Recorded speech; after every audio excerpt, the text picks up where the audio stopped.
This podcast is part of the Big Heads Media Podcast Network. Go to bigheadsmedia.com for more great podcasts. So, if somebody told you in the Middle Ages, ladies, that you were going on the wheel, you knew that you're about to die. So I don't know if you guys have heard of the wheel before. Have you guys heard of the wheel? Yep.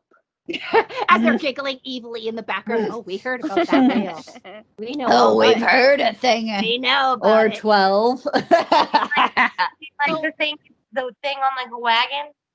Kinda. It's not the thing on your nose either, Bethany. No. Look not at a Bethany looking horrified already because she like, knows what she's in for. What are they doing to a wheel? Well, the thing is, the wheel was considered a public execution method. There you go. Hey. Sorry, listeners. Bethany's looking this shit up live, Googling. which is amazing. You could tell as soon as she finds the right picture because she has such a look of horror and disgust on her face. It's like, ah! Oh, I know what the wheel is now. No! The wheel was a public execution method that was otherwise known as the breaking wheel, the execution wheel, or the Catherine wheel, which I have no idea why it was called the Catherine wheel with the other names, but it's best known for breaking your bones and bludgeoning its victims to death. So it was used from between antiquity to the early modern period, primarily in Europe, and the last known use of it was in Prussia in 1841. So this device, believe it or not, was saved mostly to punish highwaymen, street thieves, arsonists that killed or a murderer. For obvious reason, when you look at the pictures and Bethany looks like she's ready to grab a bucket. So, really quickly, I'm sorry, break down what, as quickly in terms as we can, tell Bethany and both our listeners what a highwayman is. So essentially, basically, in a nutshell, a robber who killed. Yeah. In a nutshell. Highway robber, like people that travel along the road. Yeah, they go on the road, they rob people, and if they killed them, wheel. So the person who was the term was called being wheeled. So a person who was being wheeled or broken on the wheel would be taken to a public stage and tied to the floor. When they were there, the victim would see exactly what you're seeing. That's exactly what you're seeing, Bethany. Exactly. So they would, She's going to throw up, guys. or cry. I'm really not excited sure about this. So when they were there, they would see this large wooden spoked wheel that was usually used actually for transport cart or a carriage. Those wheels would be retrofitted with a rectangular iron extending blade-like device from part of the rim. So the purpose of this wheel was firstly to cause agonizing mutilation of your body, but not kill them. So what actually started was the breaking of one's bones by the executioner by dropping the wheel on their shins. Then they would move to the arms and do the same. So they had to do this because it was actually part of the sentence to beat them next. So you just beat the heck out of them. Then after if they gave you an easy ending, it wouldn't be torture, you know? No. So the actual jury, the court, would decide the amount of time you would be beaten. And then I shouldn't be laughing. That's so wrong. But no, it's so funny because I'm laughing too. Imagine going to court and they're going to beat you for 32 minutes and 64 seconds. And go. Excellent. I'm glad we pinned it down to a time frame. That's helpful. Thank you. Tick, tick, tick, tick, tick, tick, tick. You got 32 more seconds. Go. Beat them. You can do it. So harder with rods, with sticks, with their sundial watches. They're timing it down. So after all the beating was done, to make it worse, sharp timbers would actually be put under the convict's joints, and they would beat them like that so it would cause more damage to the joints. Now, if this victim was actually lucky, the executioner would end the suffering at this point, causing the death. But if they were not considered lucky or the sentence was extended, they moved to stage 2. This was only stage 1. So in stage 2, it gets worse. I can see your face. Now, it's during like the next... It's like the UK reacting to new tier restrictions, right? Like, or Brexit. We're at Brexit right now. We're going to move on to new tier restrictions. I feel like when she gets to the later part, she's going to throw up, y'all, and it's going to be amazing. During the next stage, the victim would then have their body braided into the wooden spoke wheel. That's why they looked all weird in your picture, right? Right. They're all braided into there with their broken limbs, since they're now pliable because they're all shattered. So it makes sense, right? The wheel would then be mounted on a master pole. And at that point, usually the executioner was allowed to decapitate them and their pain. But what usually happened if that wasn't allowed is either a fire was started under that wheel, because you can make it worse, or the wheel would actually be thrown on the fire itself. Now, if they decided not to set you on fire, the wheel would actually be left standing to let the animal scavenge you. So this itself was considered a punishment by the court, since it was a common belief at the time that this act would stop you from transitioning from death to resurrection. So that actually was part of a worse punishment, right? Wow. What kind of crimes would you do to have to, murder, street thieves, highwaymen, arsonists, that sort of thing. Like if you were an arsonist and killed, basically it was for killers for the most part. So if you weren't scavenged, and if you were put on there just to be eaten, they would prevent that. They thought that they would try to prevent you from a resurrection. So the only chance you actually had to survive this, there's one, is if you fell off somehow magically, because if you did, this was considered divine intervention. So if that happened, it actually is known this did occur, because there is images that do exist that show that saved victims from the wheel, and there's documentation on how to best attempt to treat these injuries, which is, don't even bother.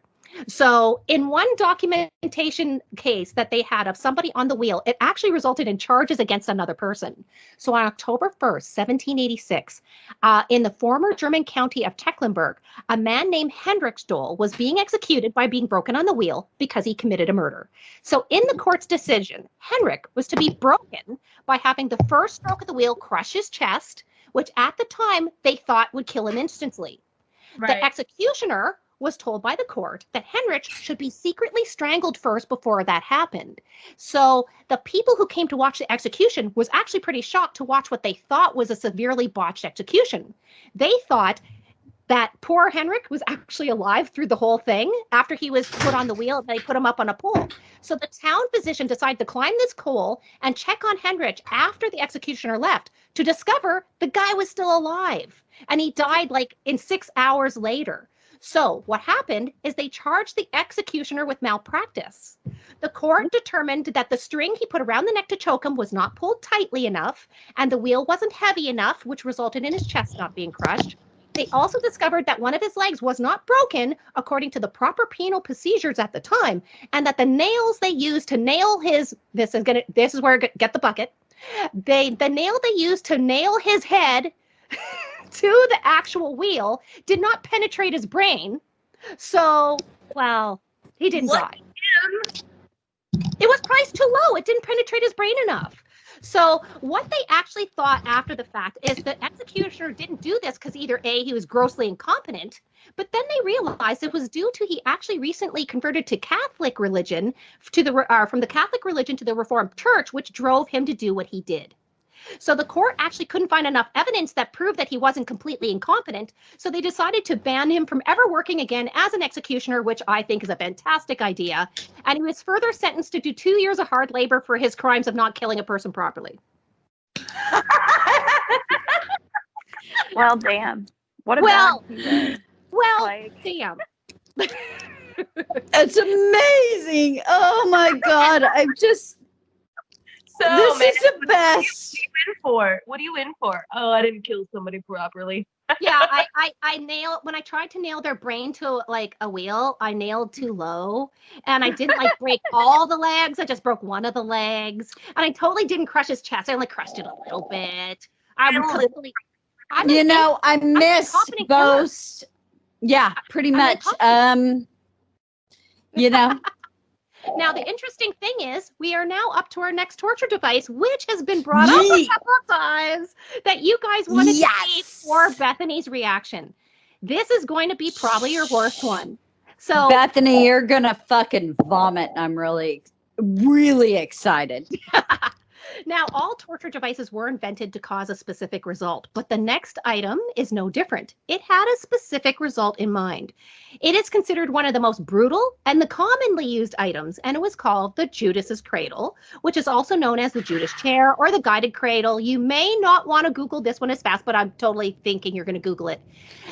Don't Google Oh, it. Bethany, don't. I want to see. Oh, listener, she Googled it, just screamed, and is now like In a horrified. perpetual, like, yeah.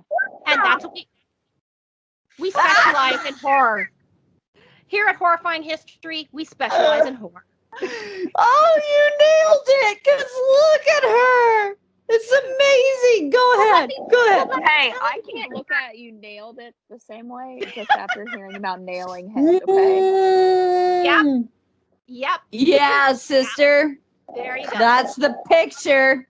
For those of you who can't see what poor Bethany's looking at right now, the apparatus consists of a pyramid-shaped wooden machine that an executioner would place the victim on top. I'm sorry, I shouldn't laugh, but I find this one's funny as heck. It's particularly gifted. Oh God. The guy who came up with this, wow.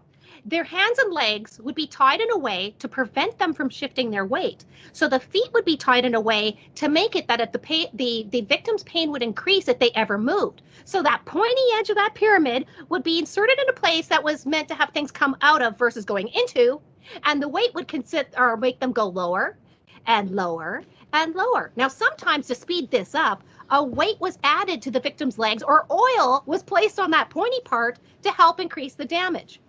Now, the Judas cradle was actually used mostly in 16th century Spain right after the Inquisition took on hold, but it was used to punish those that were considered a heretic, but was also used against a political opposition or used to discipline wayward soldiers. Now, my husband just got out of the military after serving the military for many years, and I could only imagine, because he was in his position that he had to discipline people, I can tell you he never used the Judas cradle once. Like if somebody did something bad, he's like, he didn't go and say, you know what, cradle for you. That never happened. But either way, the pointy edge of that thing, where do you think it goes? In your asshole. Yes. Yeah. So the Judas cradle, as I said, was used in the 16th century. But if you haven't figured it out by now, the goal for the machine was to damage the victim's genitals and anus. And the action of the machine was actually not the worst part of this. What made it worse was the machine was never cleaned between uses. So. Ew, that is worse. I agree. That is somehow worse. So oh my God. I know our listeners can't see it, but you guys watching Bethany is fucking gold right now. the infection rate. Crying right now. The infection rate was obviously really high. And if you survived this machine, it's most likely that the infection would kill you if you didn't bleed out first. Now, the most ironic fact about the cradle, it was actually considered humane. It was only intended to disturb their sleep. Like, seriously. I'm just saying, if I have a big pyramid going up my butt, it's going to do a heck of a lot more than disturb my sleep. That's for sure. I'm fucking crying over here. Now, I actually do want to say one more before we finish off about the nastiness of death today. And this was the surprise one. Actually, that one's not my favorite. My favorite one is called the Brazen Bull. Have you ever heard of the Brazen Bull? The suspender. The Brazen Bull.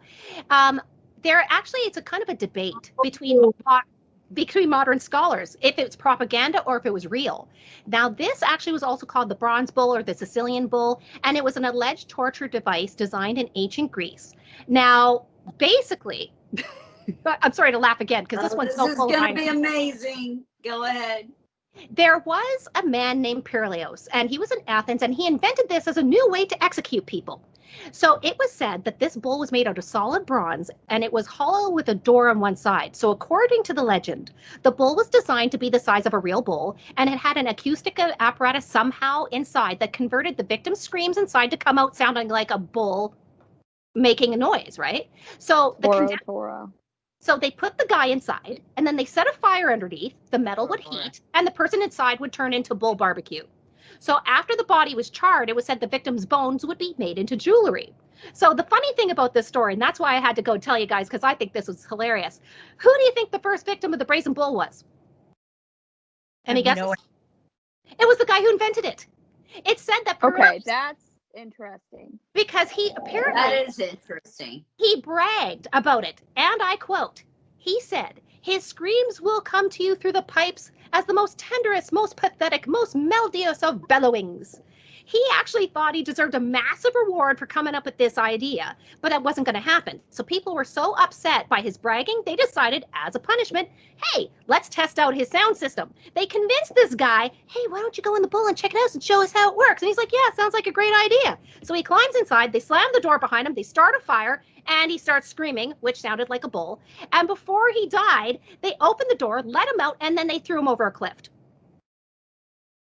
The end. That is mean as fuck. No pun intended there. That is No, honestly, I mean, that is that's what metal. we That's do on called Body Count. irony. All of this is metal AF, all right? It's metal as fuck. That's like, Honestly, why is Brazen Bull not a metal name, like, of a band? Because I could see it right now. I just think it's so ironic that the guy invented it, bragged so much, like, hey, why don't you just show it how it works? And they're like, he's like, that's a great idea. And he climbs in and they're like, hey guys, knock, let me out.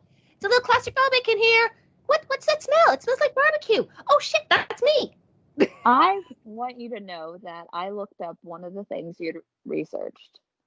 And I am unfortunate to tell you that the second most common result looked up next to it was eBay for pair of anguish.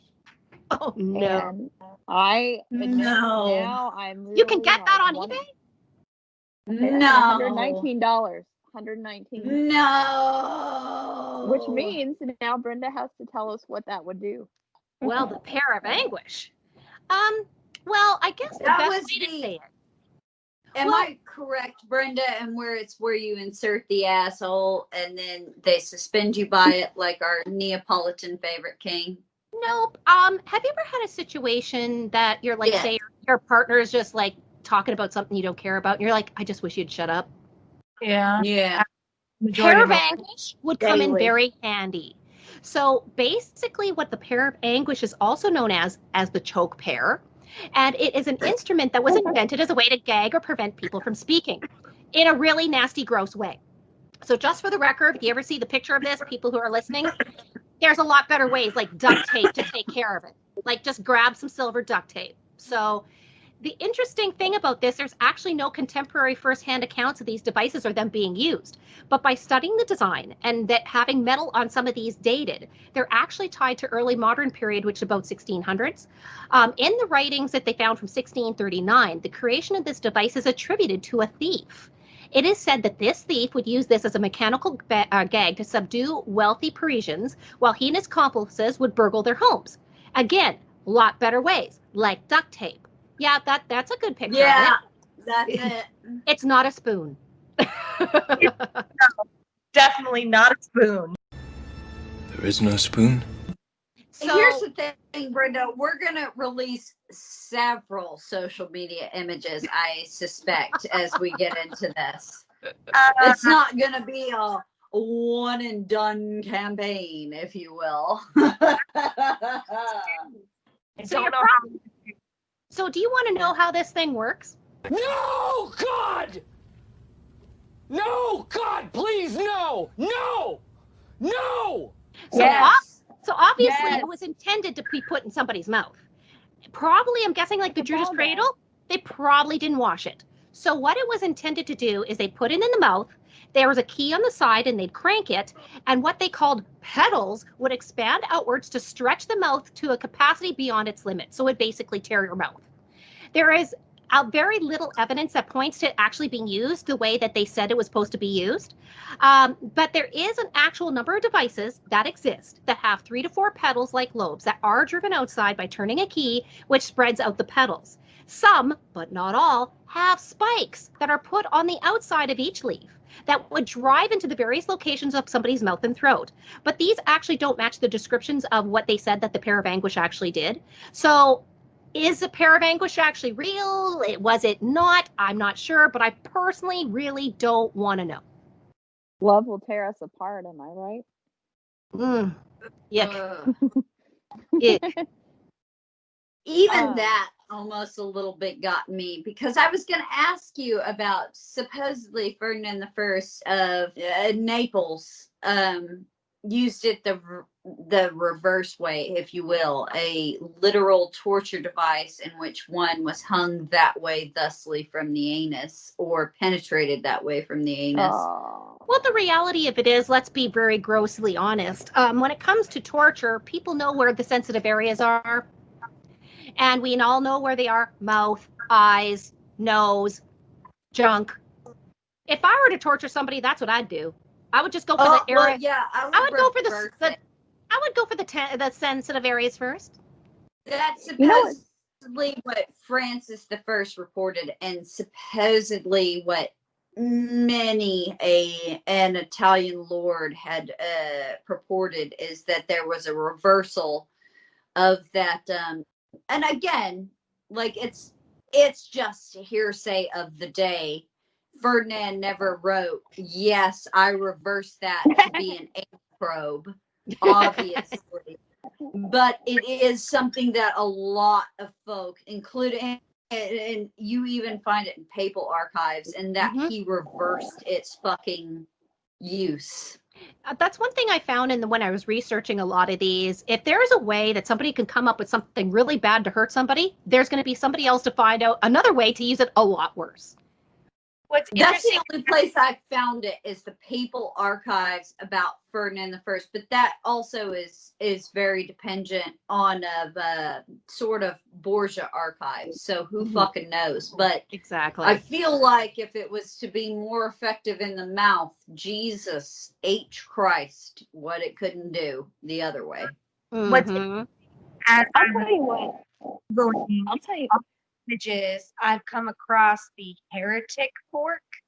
Now that doesn't look fun either. I don't think any of them are.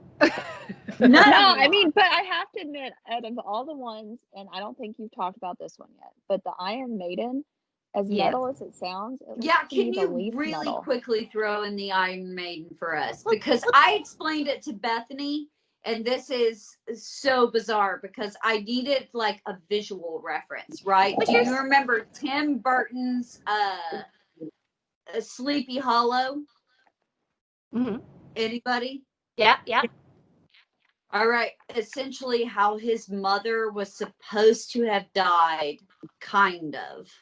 This So is go this, ahead and explain the this- Iron Maiden. this the is Iron in, Maiden. this is in Despicable Me. He has one of these in Despicable Me. Yes, but here's the funny thing about it. So I'm going, as a lot of people has heard of Iron Maiden.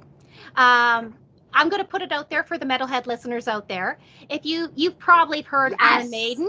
Iron Maiden is a heavy metal English band that formed in 1975 that has released 39 albums in their career and has major success. But where they got their name is also very popular for another reason, because it's a torture device. Now, here's the thing about it. It is a torture device that was commonly thought to be a medieval instrument, but that's actually up to debate. It is believed that this device is created as a fake, and it was popularized by two men in the 19th century, which was not known for its impaling time. So what happened, as the stories tell us, is was a man, his name was Matthew Peacock, and he spent most of his time in the 1800s, because I'm thinking he was probably a closeted serial killer or something, because he collected medieval paintings and torture devices as a hobby. So he decided in his collection, he was going to prove to the world that his modern idea of torture would be far superior to those in the past. So what did he do? He decided to piece together a device made from parts of his collection to show the dark spirits of the Middle Ages in contrast to the progress of humanity. And it said he made the Iron Maiden and he gifted it to a museum where they put it on display as a medieval torture device when it actually wasn't. Now the resulting Yes, baby. it was considered so fiendish that people loved the idea. But the thing is, though, during the 1800s, researchers found what they thought to be an Iron Maiden in a castle in Germany. They also found documentation of how it was used, and who it was used on. And it is said that when a victim was brought into the Iron Maiden, they would see what appeared to be a sarcophagus, which its interior was covered in spikes. So when the person was put inside, the door was shut, and well, those spikes were placed in strategic positions that would pierce their vital organs. But since the spikes were really short, the victim would actually just slowly bleed to death. To add to this, spikes were actually purposely put in areas to pierce where their eyes were. So, was the Iron Maiden actually used in torture? I actually can't say for sure, and again, I don't want to find out. What's hilarious is that when I typed in Iron Maiden, you have to put torture after it because otherwise that band pops No up. band. No, you're definitely gonna hit like us, and then you have to put in afterward. Dude, that's amazing, Brenda, because it was something that, again, I'm a 20th century historian or colonial Latin America and nothing in between. So it wasn't until we started talking about this and like our Twitter stuff that I was like, oh, it may not be real. I had no fucking clue Most people that don't, it may not have been. but it may. But it may. Don't know. I mean, I don't put it past the Germans, Jesus Christ. But we love all of our listeners in Germany. You're a very loyal following, by the way. But I also think you guys appreciate that it's funny that I say, oh, fuck, no wonder. People can come up with creative ways to do what they want to do. They can. And if anybody's going to do it, it's probably Germany. Again, guys, I love you. I love you. And you know I do. Can you imagine, though, being a guy and like, I got all these torture devices in my basement and, I'm going to step it up a notch and prove to these guys I could torture people like modern times. But I'm going to make my own crap. Mm-hmm. Now, That has serial killer written all over it. But no, he's an inventor. That's Hillary. I just wondered in your research, because it literally plagues me because I don't think it's necessarily true.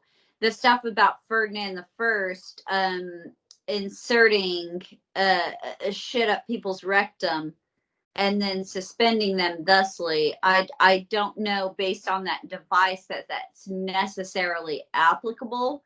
But also, he's a guy that is in pop culture known to have literally created his own, he took all his enemies and made them into the Last Supper, supposedly. Do I think that's true? No. But do I think that he was a man that liked his fucking torture? Probably. I have to tend to believe along the same lines. I think let's just say if he was modern, he would be locked in a jail, just like Hannibal Lecter. Yes. The guy was not all right in the melon. But with that said, do I think he was that creative? It's possible. No. But I think there would be more documentation, or somebody would have said, hey, dude's shoving stuff that goes in the mouth up the butt. Like, I think there would be a little bit more to it. That's true. I think there would be more to the sources that I have seen. There wouldn't be 3 or 4. I think there would be 300 or 400. Exactly. Because technically it is a lot more dramatic. So I think there would be a little bit more documentation considering the rest of the crap he did. There's a lot of documentation, but I do definitely believe this guy was not right.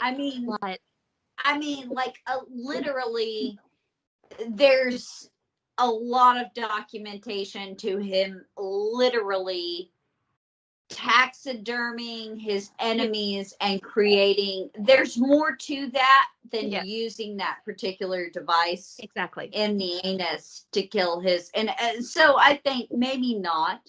I think he probably used it, but maybe correctly. But with that said, I worked in hospitals, frontline healthcare for a lot of my career. And one thing I was very surprised with is how many things, air quotes, accidentally go in a butt and get stuck. And I'm telling you, there has been a lot of surgeries that I have seen of strange things coming out of butts that really shouldn't be there. So here's what I'm saying about that apparatus. Do I believe it always went in the mouth? No. No. Do I believe it consistently went in places not in a mouth? No. And I'm telling you that I have said that, like I said, there's a lot of things that come out of there, and it's not a good idea to put stuff in because it has to be surgically removed. And then we laugh at you. Just saying. Just putting it out there. So That's another show. Horrifying thing. Another show for another time. One of my ex-boyfriends is actually now one of my best friends, and he's an ER doctor. He knows so what I'm he saying. actually gets to remove the shit, and his best ones were both light bulb and apple, respectively. My best that I have witnessed. What do you know what a gourd is? No way. Now the story is apparently he was just walking through his living room. There was a gourd on the floor because that's where he stored them. Of course and there he was. and he slipped and fell, and the gourd up it went, and that got surgically removed. The other one was the guy wearing his air quote wife's robe, slipped and fell in the shower, and landed on his daughter's Barbie doll. Now I have several questions with that. Oh God! Now you're gonna make me gag. Oh my God, that's so good. That's so. Let's just say it wasn't Malibu Barbie anymore. But how do you explain that to your child? Daddy, where's my Barbie? Yeah, It's up my Barbie. butt, sweetie. Barbie went to heaven. Like, what do you say? I'll buy you a new car. Oh. That was my You two just- quotes. Barbie has a new change of hair color. Barbie You went just to Barbie horrified heaven. me. You got me gagging, and that's a first on this fucking show. But Oh, so give it credit to your ex. When that sort of situation occurs, you just think of the medical emergency that it actually is. It's very thin tissue, easily torn. It's going to cause some problems. And if you right, but when the arms alone coming out, like Well, that you're was gonna my- have that was problems. my question. I'm like, what did she go in arms up? Right? Did she go like that? Did Arms she up, dive? or arms down. down. So she just shot in like a Did she dart. just head first, right? boom? Or was her arms up? Did her was she Oh, wearing oh my wearing her God. kicky boots? Was she wearing little kicky boots? Did she have a good outfit? Like what happened? But now you guys know Brenda, why you I have have done the thing. You have done the thing that's impossible to do on the show. You have horrified me. I horrified everybody. She's horrifying history, Jessica. Mission accomplished, ladies. Does she get the like star of Oh like, my God, she gets the fucking gold star. I will put goddamn 5 on her Certified. chart. She gets the 5 stars on her chart. Oh my God. I just, Jesus fucking Awesome. Christ. A I Barbie. want that. Oh my God. The funniest That's one, horrific. Easter Sunday. Actually, Easter Sunday. Easter I Sunday? do have to say, based on my because I plan to cover Naples a lot in my research, but in a way you've precluded my need to do so in that because it's not something I've researched, it's not something I've looked at sources. You kind of already took the fire out of it, so I'm really excited. If nothing else, you saved me a fucking research trip because I think you're probably right. Well, the worst thing we pulled out of a human, the funniest, Easter Sunday. Envision it. It's now Monday. Please say what you're about to think I say. Okay, go on. You are going to have no idea. So Easter Monday, I go onto the floor, and on Mondays I usually did chart reviews. So it was a discharge chart. And that's just part of what you do in healthcare to make, you have to do chart reviews. So I'm going through this chart, and the nurse was still working who had this patient, and her name was Molly. And I'm like, Molly, you punked me, right? This is totally fake, right? And she goes, hell no. So she told me this story. Our CMP brought a woman in under a domestic. She was drunk and she started beating on her husband.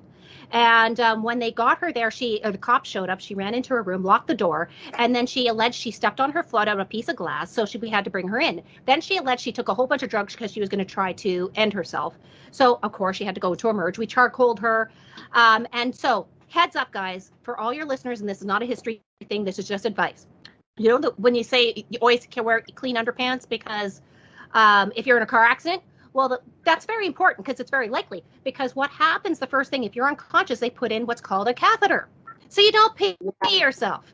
So this woman is drunk out of her mind. It's a high chance. The nurse, Molly, tries to put in a catheter. Can't. Something blocking. That's now a medical emergency. So what we do, we have to call the doctor to have an emergency ultrasound to see what the hell that thing is. So the doctor had to remove it from her vajayjay. What this woman in her brilliance did is decided to go put her drugs into her son's Kinder Surprise. You know what a Kinder Surprise is?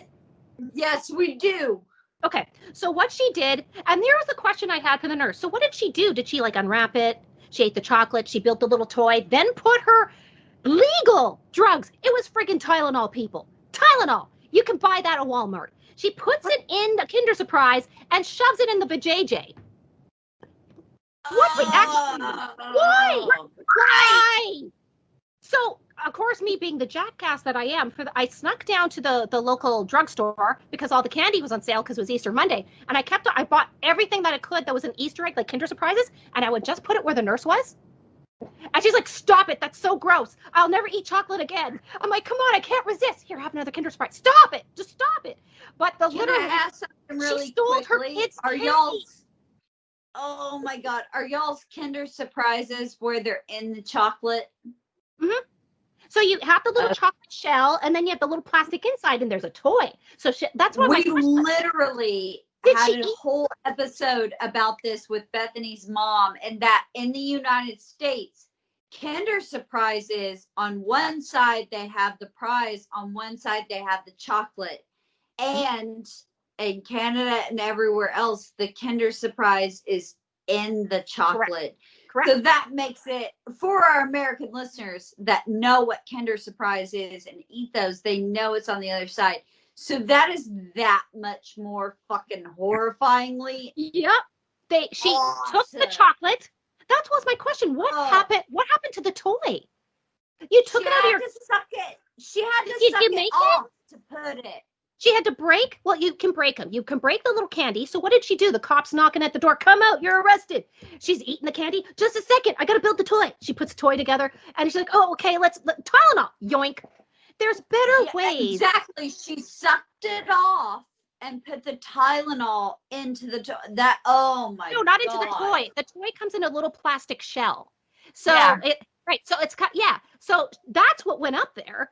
Is that plastic shell with Tylenol. If you're going to shove illegal drugs somewhere, at least do illegal drugs. Don't waste my time with Tylenol up the vag.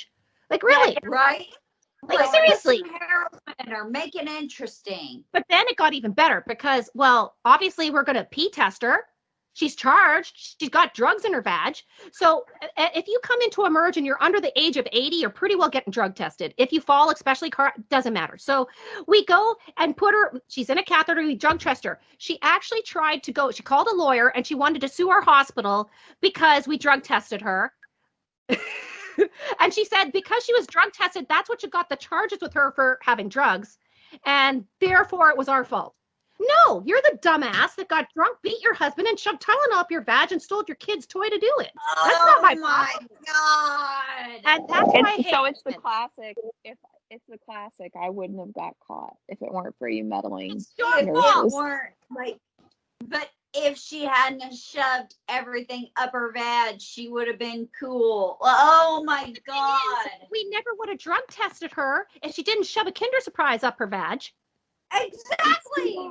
And then she tests positive with the everything. Well, that's not my problem. You're the dumb one that put a Kinder Surprise up your junk. Not me. I still have so many questions that I I feel know. will I have a billion questions, but they'll never be answered to this case.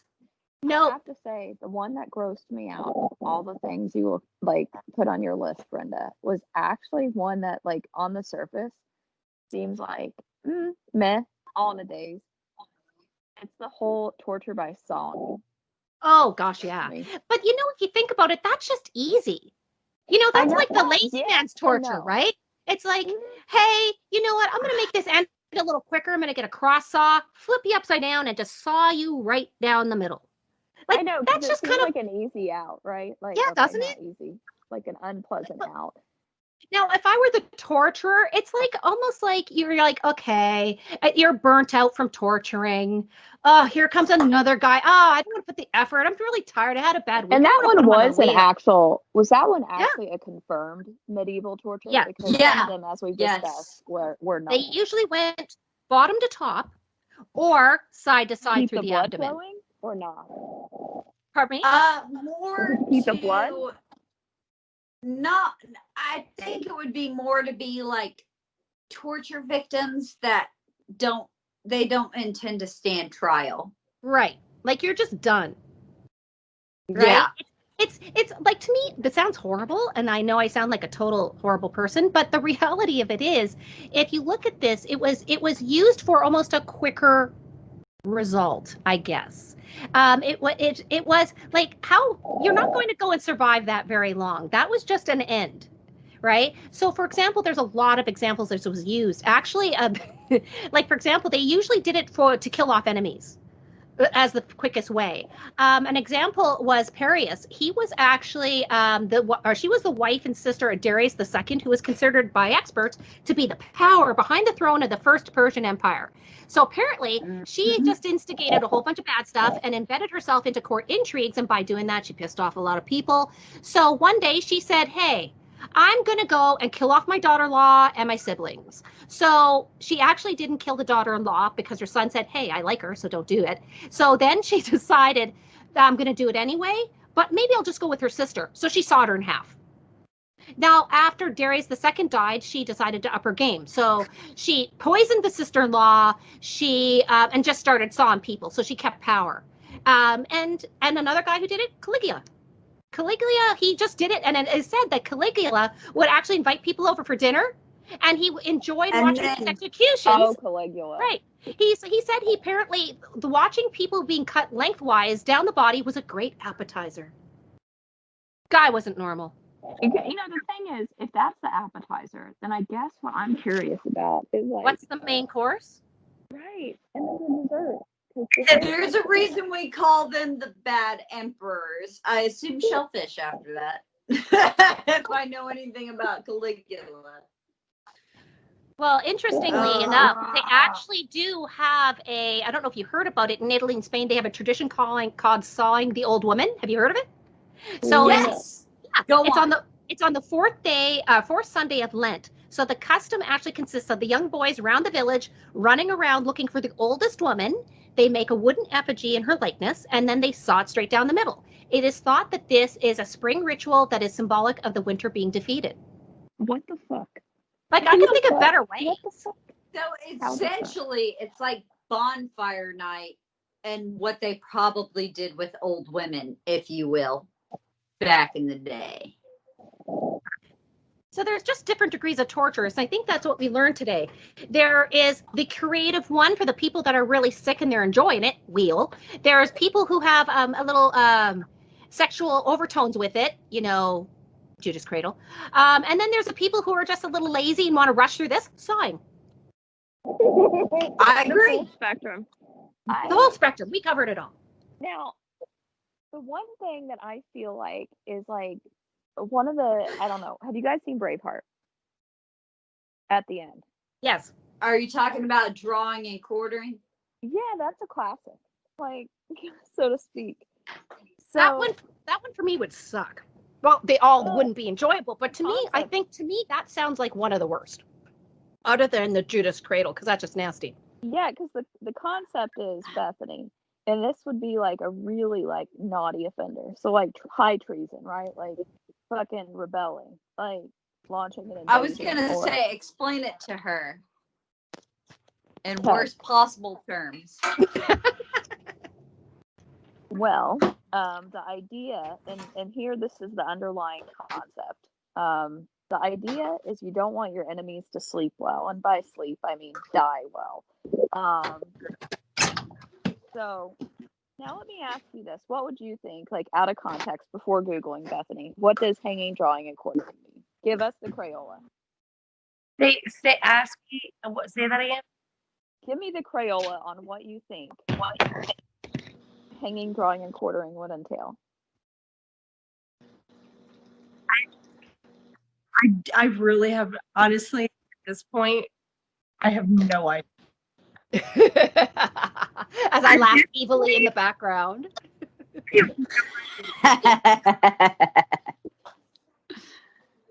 Well, Do Jessica, explain, you want Kara. to? Go away with it, So- Kara. So this is like kind of like what to kings would be considered like the best way to really put fear into a potential traitor. And I might add that it was only like abolished in England in the late 19th century. It was like later Victorian era in which it was actually abolished, which is pretty horrifying. Yeah, absolutely and sadly correct. Mm-hmm. Yeah, so the idea was that you would hang the person, but you wouldn't hang them to death. You wouldn't let like the nap snack because that would take the fun out of it, would it not? So you would let them hang there. Really quickly explain to Bethany, most hangings snap someone's neck. You were ideally supposed to fall from the height that it snapped your fucking neck, right? Exactly. Yeah. But Not in this case, so you in would this not. case because Nope. this you fall from it's meant to to strangle you and asphyxiate you to the point where you're almost dead. But you're not dead yet. And what's it Oh called? no, Not- you're definitely not dead yet. No, Mhm. and it's sadistic as it sounds because What's- like William Wallace, who was Braveheart, is probably the most famous, I think, victim in the colloquial in the mind of people. So the idea is again, you've hung this guy.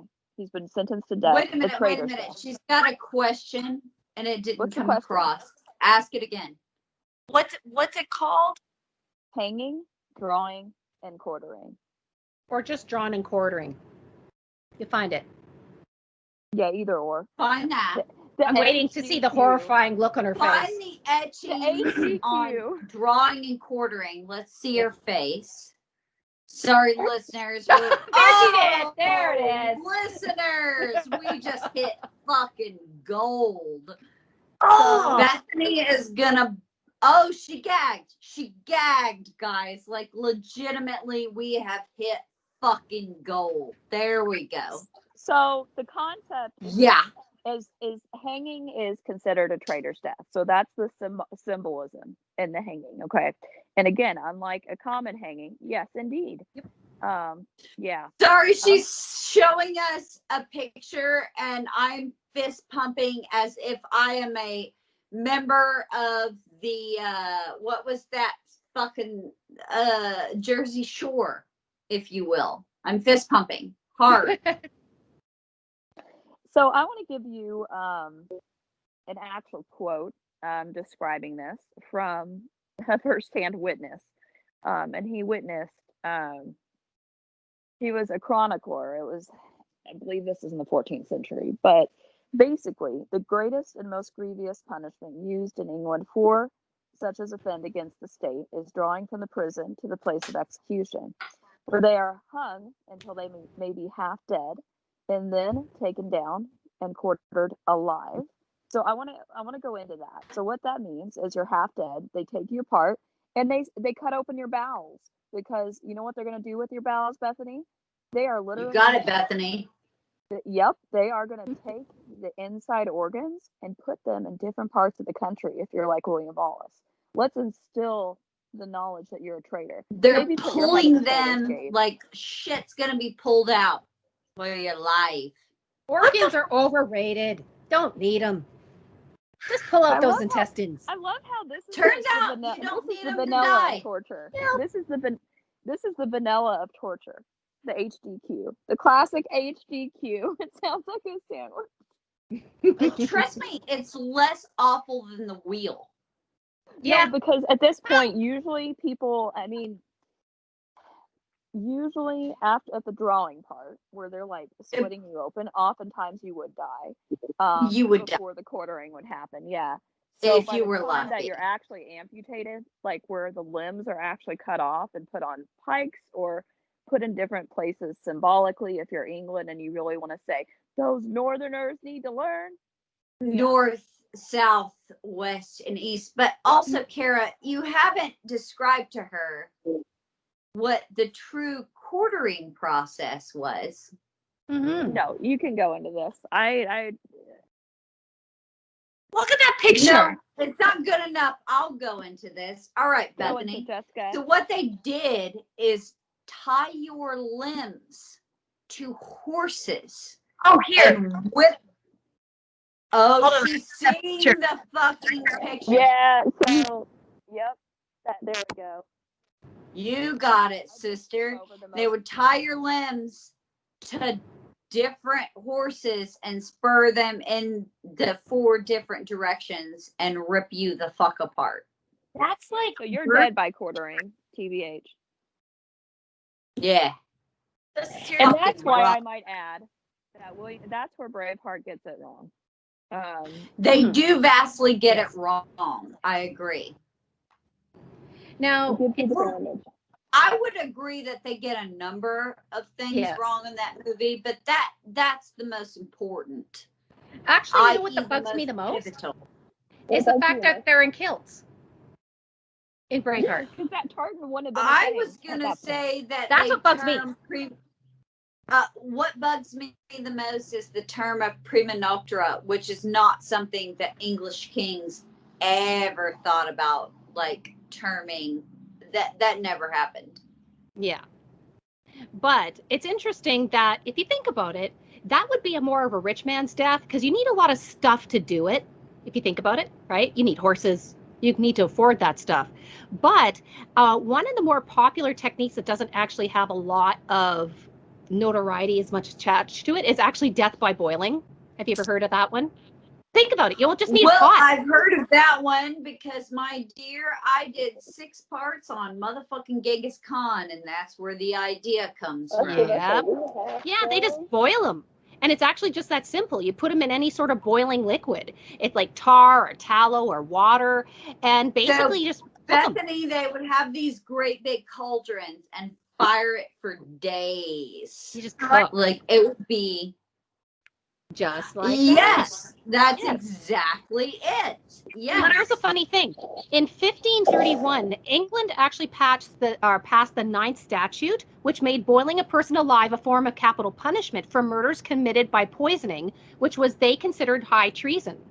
So that actually came from an incident in 1531 where the Bishop of Rochester's cook, named Richard Roos, actually decided to poison people using poison porridge, and he killed 2 people.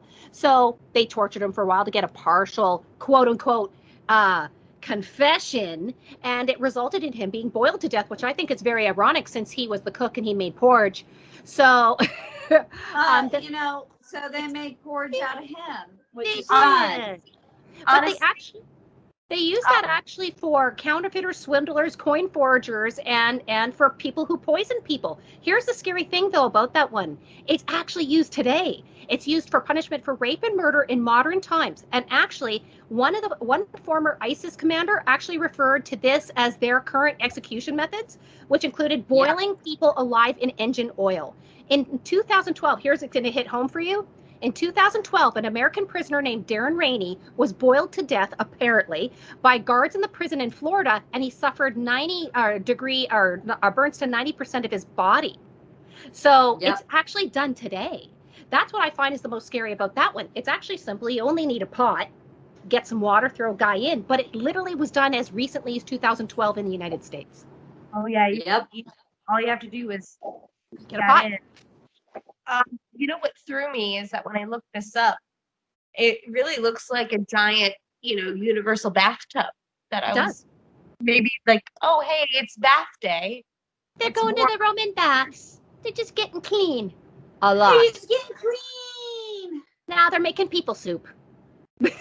Yeah, no, I think of that more as giant soot pots in the goddamn, like, Genghis Khan to Jamaica being like, oh, I ain't having this shit anymore, and stirring a multi-day pot that Jamaica gets to be like fucking strung up on and watch as that motherfucker is like, all right, now I'm gonna bull everybody that. Oh my god. The idea of boiling to me is just the worst. Like in the beginning, you're like, oh, it feels like a nice hot tub. Oh, it's like, a you nice know, sauna. Yeah. it's like a sauna. And then after that's like, I I don't know like this anymore. theoretically that your nerve endings go dead in 30 minutes, or in 30 seconds, but that 30 seconds has to be the fucking worst. Well, I'm thinking that they didn't put you in like when the water was already hot. They probably put it in when it's like, if it was me, I would be like, put them in cold water and just slowly boil it. Because I would be like totally sadistic. Oh my God. You and That I would be are the on the worst. same fucking wavelength. That's how you get it done. Worst. Yeah, that's how I do it. I'm really glad because in future I want to cover Vlad Tepes. And so I'm kind of glad you didn't do impaling, because eventually I want to cover that sadistic motherfucker. But I feel like really quickly before we finish, can you just like vividly describe impaling to Bethany? Oh my goodness. Well, it's actually just pretty simple if you think about it. You get a big pokey stick, sharpen You it get a up. stick that you hang people by. Yeah, you just get a big pokey stick, and then you just drop the person, kind of like a Drew's cradle, but you just put them on the stick, and they go down, and then they go down, and then they go down, and eventually, if you're lucky, alive, they'll bleed out. If you're lucky, but probably not. Yeah, probably not. No. And where do you think they put that pokey stick? In places pokey sticks should not go. In front of a castle, shall we say? Think Vlad the Impaler. That happened. You think fucking crucifixion? You think crucifixion is bad, Bethany? Nope. Just stick up the butt. No. Or sometimes it happened the other way. Oh. Yeah. Which one would be worse? I don't know. Literally, turn it the other way and let him slide down the other way. Think about it. So think about it. It just takes time. How many days would it take to die? About it. Exactly. Because you're normal. Normally people don't. So when you calculate that out. So Bethany, what I want you to imagine right now, you're a noble lady riding side saddle, English as fuck on a horse.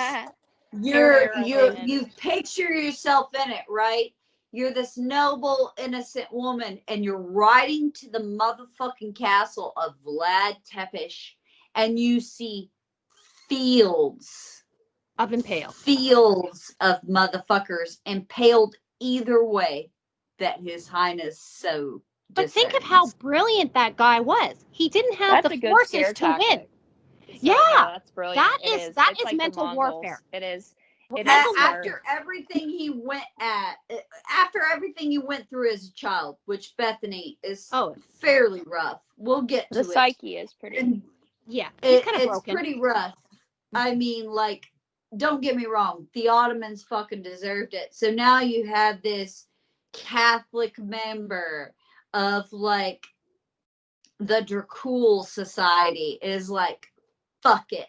He hates all Ottomans, which imprisoned him as a child, and anybody that he takes back, they're going to be alive, and he's going to impale them. A forest of hundreds, Bethany. Can you imagine? Hundreds of people, some of which are still screaming and dying. But at the same time, think about it. How brilliant. But how brilliant is that? He didn't have the forces to go against his enemies. He didn't have the numbers. So he used mental warfare saying, look, you're going to come at me. I'm going to put a stick up your butt and you're going to sit there until you rot. He did it to he did it to terrify. It's brilliant warfare, gross, but brilliant. And he won because of it. Right?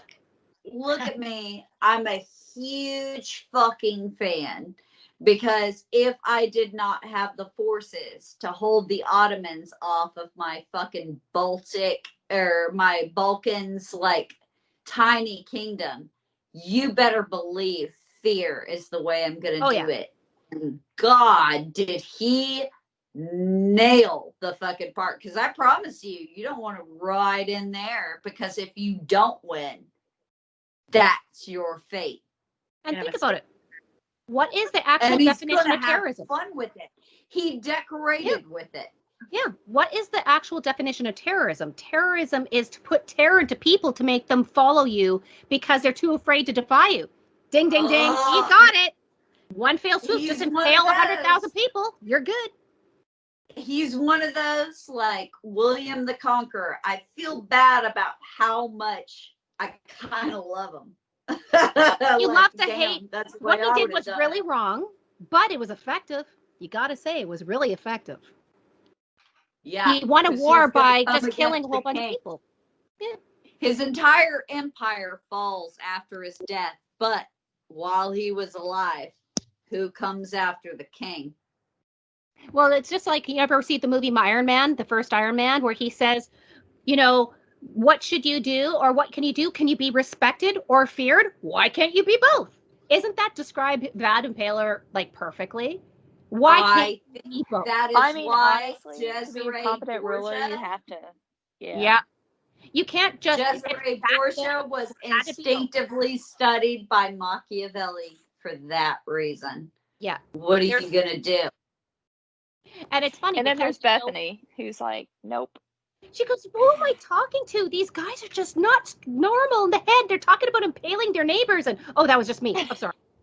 Oh, she thinks I'm crazy because she's like, I don't know why you want to name your cat Cesare Borgia. And I was like, yeah, he's going to be the Duke of Valentinois. Weren't they like Spanish Italian, man? Yeah, he was. Hell yeah. Actually, Hell it was yeah. purely Spanish. I feel it. Venosa feel it in my was soul. Spanish. Venosa wasn't Italian. They were purely Spanish. I feel it in my soul, Jessica. Yeah, that's I my feel- cat's name. My- And when I cover, oh my God, Brenda, what might actually be fun is when I cover the Borgias, which I eventually plan to do. I love If you it. come back and talk about like what poisoning in that day meant and how truly horrific your poisoning death. It's not like they had ricin, right? It was truly I would something love to you talk about put poison, together just one. in a pedestal, and that was horrific death. I honestly, the one thing I love about the Borgias is they truly do define treachery, don't they? Oh, they're the kings of it. I actually went, when I went down and I was in Italy, I got to actually see in Florence there, the family church. Holy Jesus. They did something right. I loved it. That's like 2 blocks big. Like, you did something right with your treachery. I'm just heading in a cafe exactly wow. like I've never prayed before a fucking altar in my But that life, one, but hell. took, like, despite growing up both Catholic and Protestant, but I took rites before that one because I was like, if it's good enough for Cesare Borgia, here I am. That Watch church me do this shit. It's several blocks It's big, and it's stunning. all marble, pink, green marble everywhere. That's just the outside. It is stunning. Yeah, and it's not the Duomo. It's like literally stunning. That So church. I gotta get on my whole treachery and my poisoning because damn, they did something right.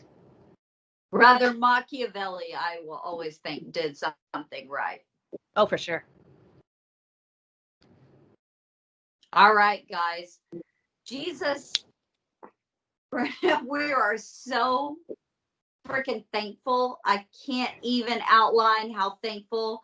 I try. Brenda, we already want you back, ladies. I think try Bethany to is traumatized. Look at Bethany's face right no, now. she wants you back. This is She's like, no. her look of approval. I want you back.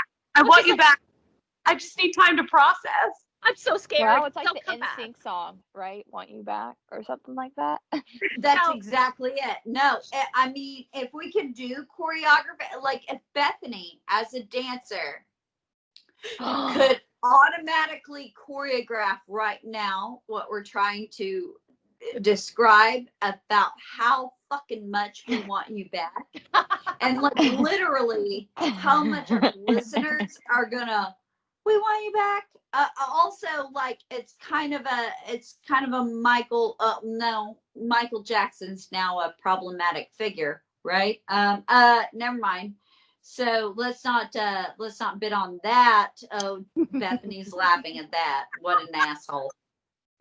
But we would choreograph shit if it literally got you back, Brenda. This was absolutely.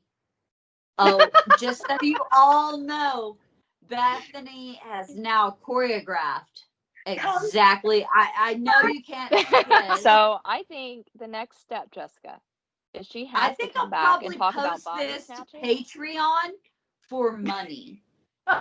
You have to pay money to see us both be like, what in the flying fuck?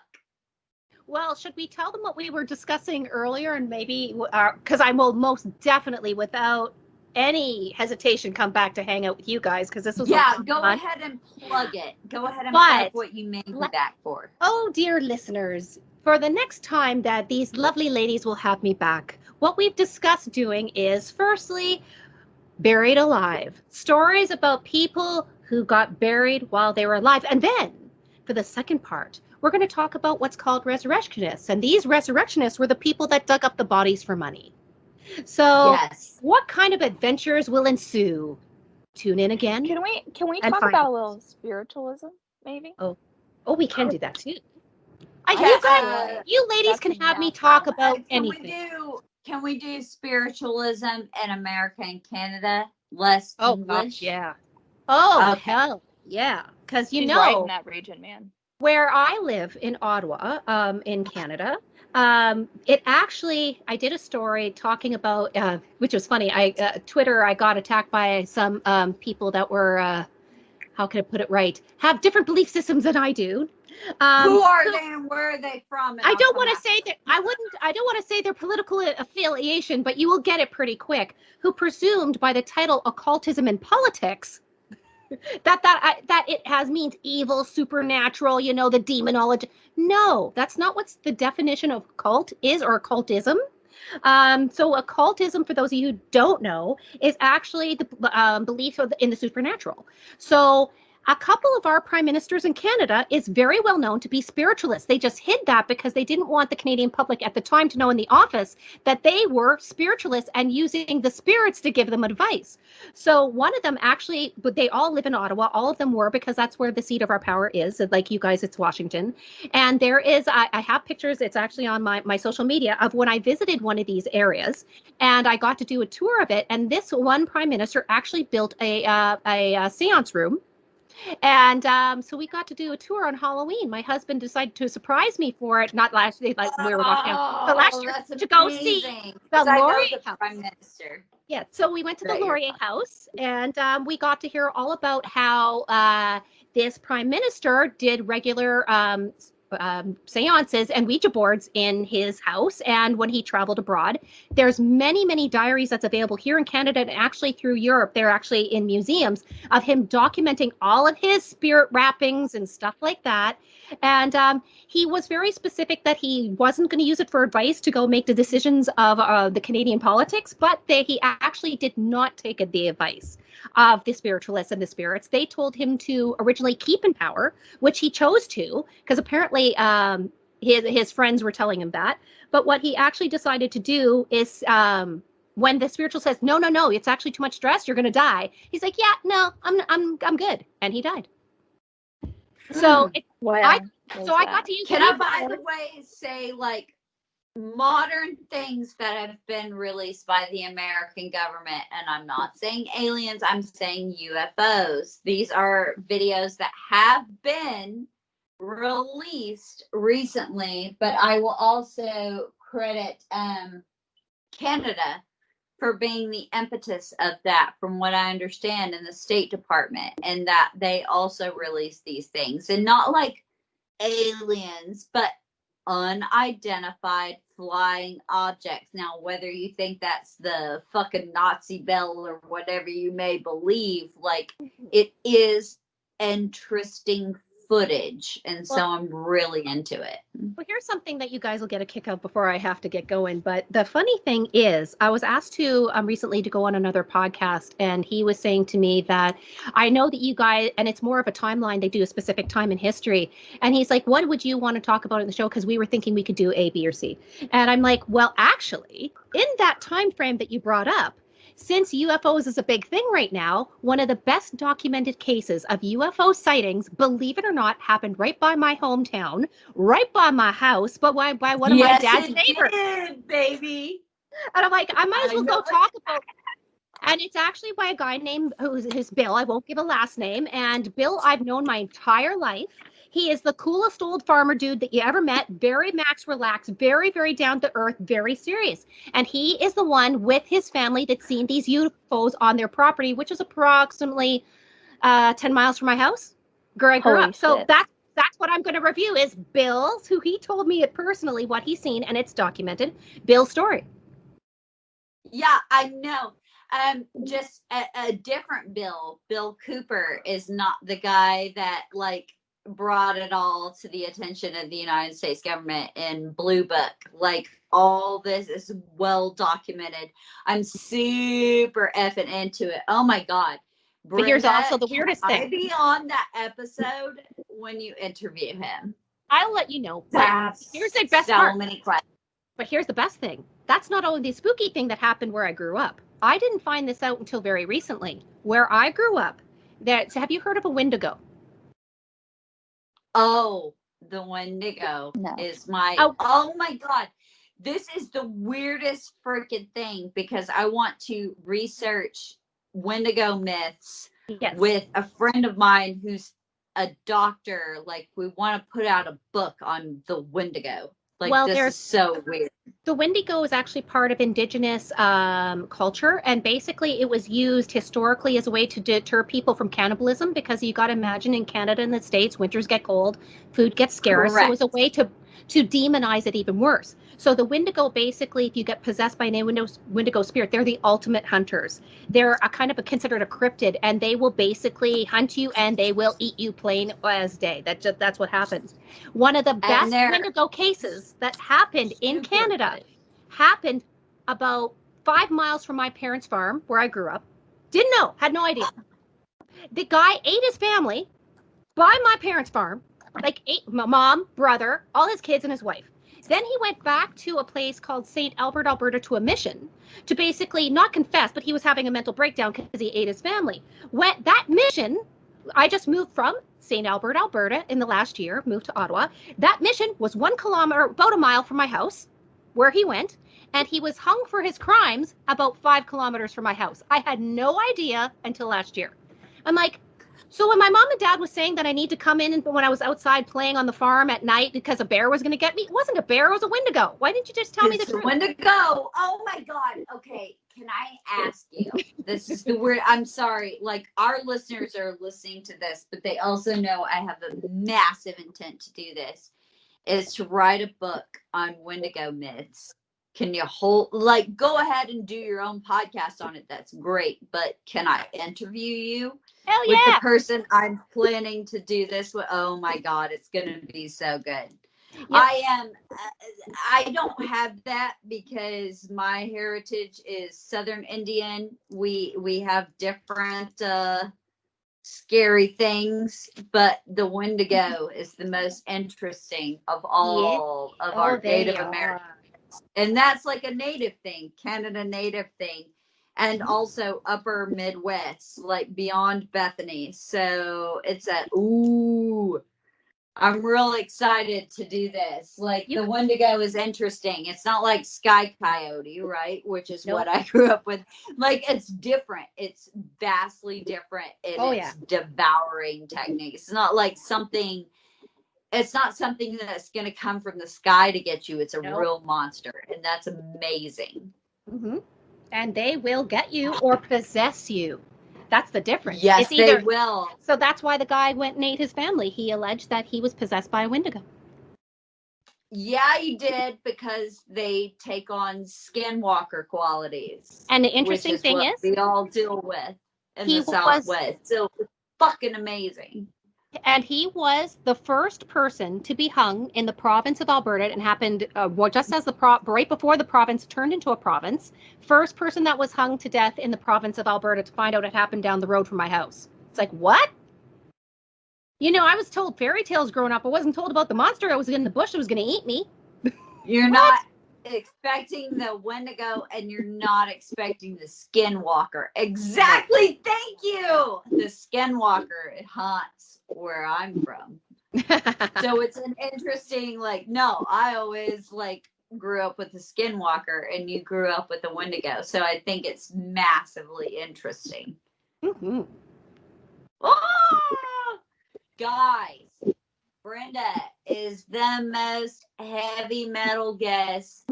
Honestly, I can say, Brenda, as all of the fucking metal guests we're gonna have on to talk about metal shit, you already topical. win the goddamn trophy.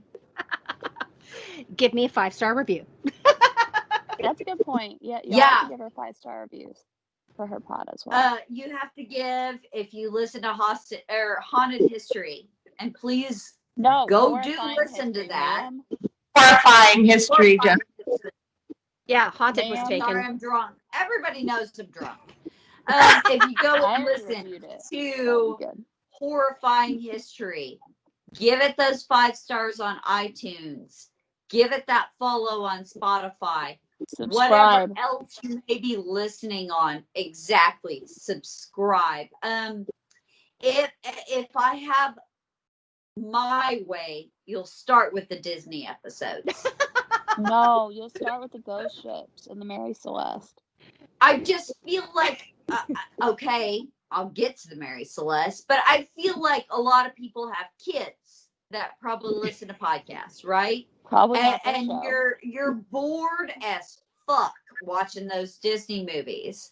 If you're like me, that's what first, I was like, I have to listen to these because I hate all of these goddamn Disney movies because I've got to watch them 27 times in a row, right? And that is what makes, while your kid is watching it, immediately put an earbud in and start right when you press play. And your whole life will be changed for the better. You will find out how much of a jerk Pinocchio actually was. That's exactly right. Change your child's thought patterns to be better Deconstructing Disney. and not Disney-fied.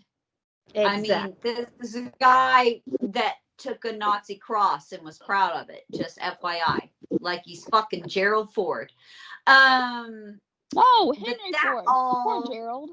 God, you hear me? That all being Gerald said Ford and done, things, I think everybody. Wait, go ahead and say that again. Gerald Ford was many things, but he was not a Nazi. But Henry Ford, that motherfucker. Oh, shit. See, again, I'm drunk. Gerald Ford was many things. You're right. Henry Ford. Henry Ford and Disney, accepting that Nazi cross and feeling it. See, I got mixed up because I thought people that fell down a lot. And so Jerry Ford just came into it. He was a lot of things. But go ahead for another episode, man. Another episode. Oh my God. If you do secret American Nazis, I'll just die. I'll get on it. I'll put it on my Send list. a Canadian on an American Nazi trip. Actually, that sounds pretty cool. Oh, you actually want to know what's funny? That is even better. I've actually had, I was on a radio show recently, and when we got off air, he said, it's disappointing to me that you know more about American history and you're Canadian and I'm American than I do. I said, Google, man. I believe it. Google. Literally, get you started. I am such a fucking fan. I am so into it. You have been the absolute best guest. I have gotten literally shit can drunk and laughed and be aware I'm shit faced. It was the best podcast experience we've had in quite a while, and I am so thankful that you were a guest, and I'm so just supremely honored and I am a huge fan of your podcast. So if you would go ahead, circle Kara back. also Circle knows back. how drunk I am, but Yeah, like let's how circle back. thrilled I am. I Yes. have the deep thrills. Jesus Christ, you met This my is- expectations and blew them out of This the water. is impressed drunk Jessica. I impressed Yeah, drunk no, Jessica. I literally. terrified Bethany, and Kara's like, I'm just enjoying the show. Just enjoying the This show. is what I expected, honestly, in a good way. You blew through every expectation, and it's been one of the best guest experiences we've ever had. So go ahead and tell people where to find you. Okay. Well, well, you Oh, guys yeah, 'cause can we're actually. probably part twoing it. So yeah. Oh, I was saying. Oh, I forgot about that. Where you guys can find me is actually Horrifying History. You can go and find me on any major podcast provider like Apple Podcasts, Spotify, Podbean, or wherever you listen to your podcasts. And if you want to hear us over on our YouTube channel, you find that by searching Horrifying History in YouTube search bar. You also can find us on social media, which is Instagram at horrifying_history, Twitter at horrifying history horrifying HIST1, and on Facebook by searching for Horrifying History. And I also love emails. Email me anytime at horrifyinghistory@outlook.com. I'm everywhere, ladies. I'm everywhere. She's all around us. With jazz She's hands. like fairy dust. Go ahead. Spooky fairy dust. Social media fairy dust, because I'm looking at Bethany. Bethany, tell us, where do we find you? You can find me on Instagram at Bethany Skelton 5. All of that is lowercase, but on Twitter, the B and the S. The S. Those are capitalized. I did realize that if you don't, you're gonna tag somebody else. So, and then I do have a Facebook, but it's not. Don't even tease it. Tell us. Don't tease it if you don't use it, ho. Although it is Bethany Skelton RN. Go ahead, Boy. find her there, send dick pics and weird shit. What? No. Because we all get Historical. dick pics, and now Historical I want dick Bethany pics, to get them please. on Facebook. I only accept historical dick pics. Just putting it out there. Right? Like, I want to look at the David and his micro penis, or not at all. Kara. Kara, where do we find you? And- Mainly Twitter. wait. Can you also plug Time I Travel know. Talks? Girl, I know. Start I again. know, I got Start you. again. I got you. Okay, so you can find me mostly on Twitter, for the record, at Kara DiDemizio, which is just my first and last name. Do note there is a 45-year-old Kara. That is not me. That has an image of Betty Boop. But no, the one that is me will actually have a picture of me, somewhat happy and somewhat smirky. So I might add on Instagram, same situation, which is why it is Kara.DiDemizio on Instagram, as opposed to Kara DiDemizio like my Twitter handle. And I also want to add, because she wants me to go ahead and throw it out there, I run a history community called Time Travel Talks, and we generate monthly, semi-monthly history conversation, history huddles, stuff where armchair historians and academics can both like actually take a bit seriously, but in a fun way where there's not any kind of condescending. It's ask questions, learn, share what you're reading, share what you're into, and discuss history. And that's the main objective that I have with that project. And it's going to evolve. I have some stuff down the pipeline with my co-founder in that project, Leah. But if you're interested, look up the hashtag Time Travel Talks or at Time Travel Talks on Twitter and Instagram. We have a Facebook, but we do not use it. So again, I would go for those other two. And you can, if you have questions about that, you can also DM me on my private channels. And I wanted to mention, we do have a Discord server. So if you're cool and you don't send dick pics, historical dick pics, maybe an exception if they're statues, let me know. And I can provide a private link. So, yeah, that's where I'm at. And Good grief. Jessica, what about Oh my God, I'm so ready to plug. Like I have a No. fucking Okay, Jessica can be found at Jessica B. Manor on Twitter and Instagram. You shut your mouth. I'm gonna plug me. All right. First, I'm gonna plug Criminal. Time Travel Talks. If you are any kind of a podcaster or an historian, please reach out to Kara. It's a great community that I think that anyone and everyone can enjoy, and you're gonna get great feedback from I will anything that you network. put out I will there. network, y'all. And she is the network queen. When you follow her on Twitter, you'll find out about her network queen skills. But I do have to say, if you've got anything that you feel like needs to be put out, or you want to engage YouTube with channel, Time Travel Talk, books, any kind of anything like that, because we're happy. whatever it may be, please do seek out at Time Travel Talks on both Twitter and Instagram. And it's going to be a lot of fun. You're going to be included in a lot of things, but most importantly, we want you. I want you. She wants you in that Discord channel, which is going to be a lot of fun. Now, outside of that, I really don't. You do your own thing. You can follow me at Jessica B. Bravo Manor, like the house, not the behavior. MANOR. Jessica Right. B.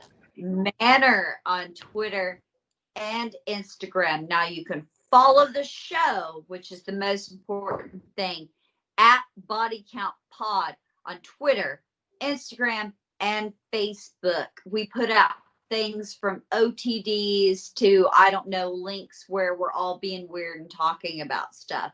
And we also have patreon.com/body count. You can literally watch us be weird or watch us post things or whatever it may be that you're into. So Okay, we to encourage you clarify all on to weird. get there.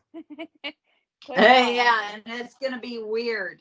And then right now, I am actually working on the Body Count History pod.com site. It's going to be inclusive. It's going to have blog posts. It's going to have all of our past episodes uploaded, similar to the website we have now. But it's also going to have some interesting blog posts. Most of the shit I write, which is I just beyond weird. I think you guys are going to really enjoy it. So it's going to be a lot of fun. That being said, I promise we are going to have Brenda back on. you better? We will tie her down to one of her own torture devices and be like, speak into the microphone because you're vaccinated. Oh, you don't have to. I'll be here happily. And just to give you guys a quick plug, I'm actually I do follow these guys on social media, but I also do Time Travel Talks. And honest to God, listeners out there, you need to go and join it. It is definitely, if you like history at all, it is the place to be. And the conversations are so interesting. Like, for example, the history of alcohol is upcoming, isn't it not? Yes, The it history- is. And we Right. have a lot in the works for Oh, that. as soon as you guys said history of booze, I'm there. Oh yeah, and I think we're going to break it down too. So Leah and I, who's the person that works with me on that, I think we're going to make it really quickly. Will you plug Leah on Twitter at LA History? So it's like, there you go. And anyway, she's pretty rocking. She helps me with that project, and basically what we're thinking for the History of Booze chat is, well, we're, instead of like broad for a single weekend, I think we're going to do themed months and have various history huddle, because what we found is in the past we would do a whole weekend, and that would be exhausting for some people, and for others, if they were busy on that weekend, it didn't give them a chance to participate. So I think what we're going to try and do is we're going to broaden it, like how we do it. So there may not be as many questions in a single day, but over the course of a week or in the course of a month. So I think for one of them, instead of just alcohol, like, right, do history of the Prohibition, because that's part of what we've received a lot of input and feedback that people want to talk about. And then we could talk about early brewing and early alcohol consumption, which I think would be interesting. Just break it down, basically, kind of make a broad topic into something in more tangible bits, because I think what we've discovered is people want to learn a lot. It's all over the board. And to organize that in a cohesive fashion, which people can actually participate in, we're going to expand it out. So we got a lot upcoming history of booze. I know Lee and I were talking about different music genres, which I'm all about. I'm in. Oh yeah. I know we've been wanting to do revolutions, although let's talk we'll see how far we get in 2021 to see if that's too poignant or not. But yeah, we have a lot upcoming, and I appreciate Brenda, because she's participated in the discussions as well as Jessica and Bethany have. So, but I think at the end of the day, Time Travel Talks fits into what you listeners do want. History made fun, made exciting, and let's put it frankly, not just academic bullshit. And what I mean by that is not condescending, inclusive, and it gets people interested in a funny way, in an engaging way, and frankly, in a down-to-earth and not snooty-nose way.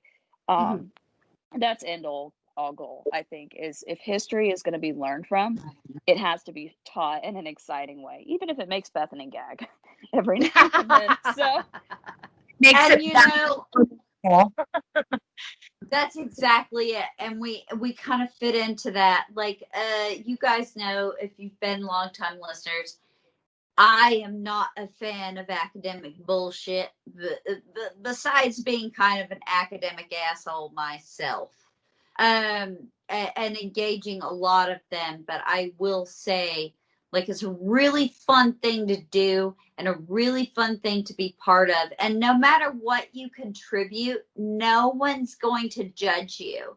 They're just going to be happy that they had whatever fact that you contribute. And they're going to be excited, and they're going to build off of it based on what rando people know. No one's going to attack you. If you know just a basic fact, please put it out there, because everybody's going to build on top of it and get really excited about it. And I think that's my favorite thing. 100%. 100% Actually, my favorite thing. As a person who is part of that, of what you guys created, that's what I love the best. I love the fact that you don't have to have your PhD in history. I love the fact that you don't have to be working within that field.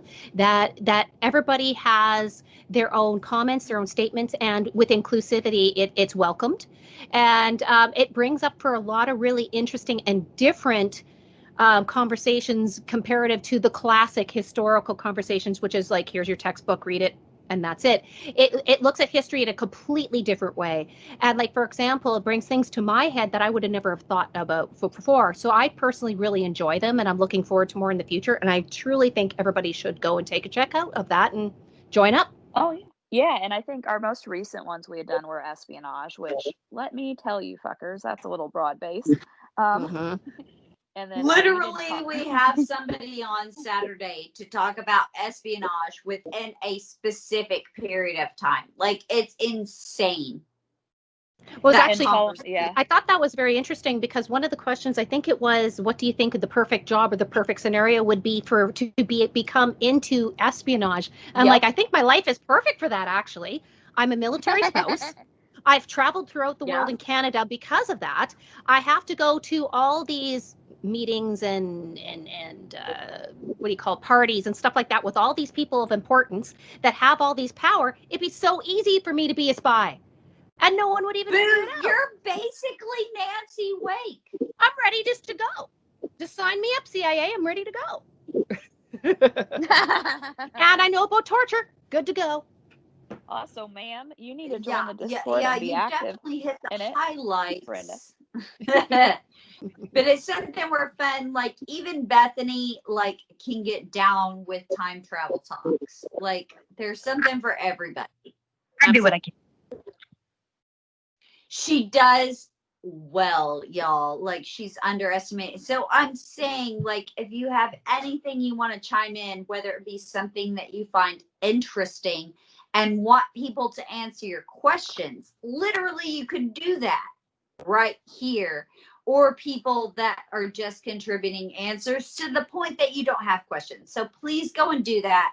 Please go and join the Discord server. Send me a private message for that. Yeah.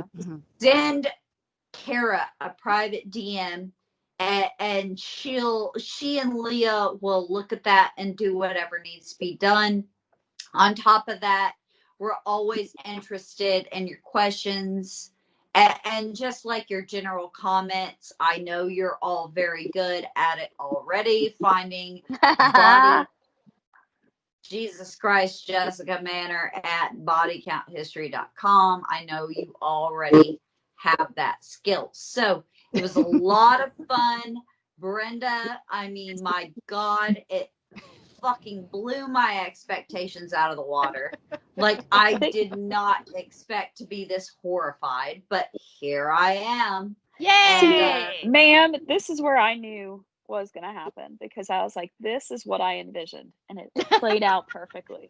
So I feel like this is why Kara's our booking queen, man. She knows exactly what's going to happen on an interview at all. She knows that both Bethany and I'm gonna feel like, all the history feels, because you mentioned to everybody I want to like history jizz over, and Bethany, because she's gonna be like, what the fuck are you talking about right now? You've got to be kidding me.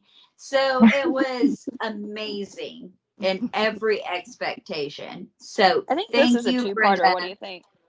I definitely believe it's probably a two-parter. If nothing else, Mark, I love you. He's going to be like, please cut this into 2 parts, you uppity cunt. I honestly think, 2 parts would be better for listenership too, because then it's like, ooh, they get into those weird ass deaths, and then a little bit of torture tease. And what I want them to do is, because for these programs, I'm going to go ahead and add all of your stuff to our link tree first. And so they'll just be able to click on all of that and go straight to it, which is kind of what we're planning to do make with another everything. link tree, because they have a limit. Yeah. Yes, I'm going to make a guest one. How are you having 2 link trees? You're blowing my mind. I know it is difficult to understand that a Luddite like myself could create multiple link trees. It's tough. It's tough, but I'm going to put the correct ones in our show notes. Okay. I know it's hard to understand.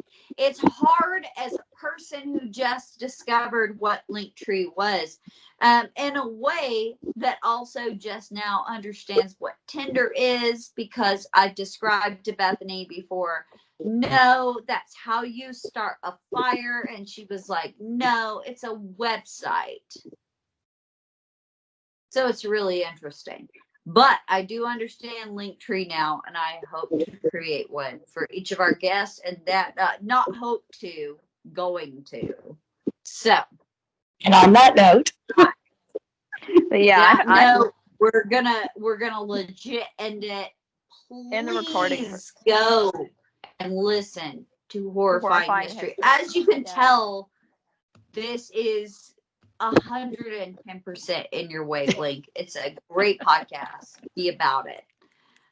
So thank you. Brenda, again, thank you for being on. You were hands down the most fantastic guest. Well, thank you, ladies, and I will be back. I'm kind of like the plague. You can't get rid of me this time. And now we know. And now we know you're in your basement until June, like you said. So you're my. I can't wait till this is done.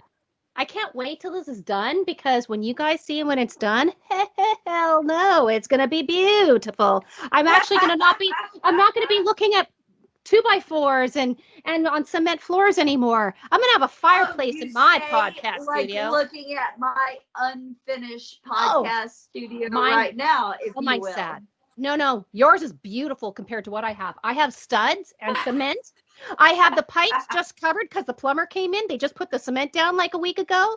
So it's like dust and it's like planks. But give it by the end of Feb, it's going to have a fireplace, a big screen TV, new furniture. It's going to be gorgeous. I'm going to be warmed by your studio. So, again, guys, please go listen to Brenda. Fucking absolutely wondrous episode that will probably be 2. And we thank you guys for listening. Bye-bye. Bye.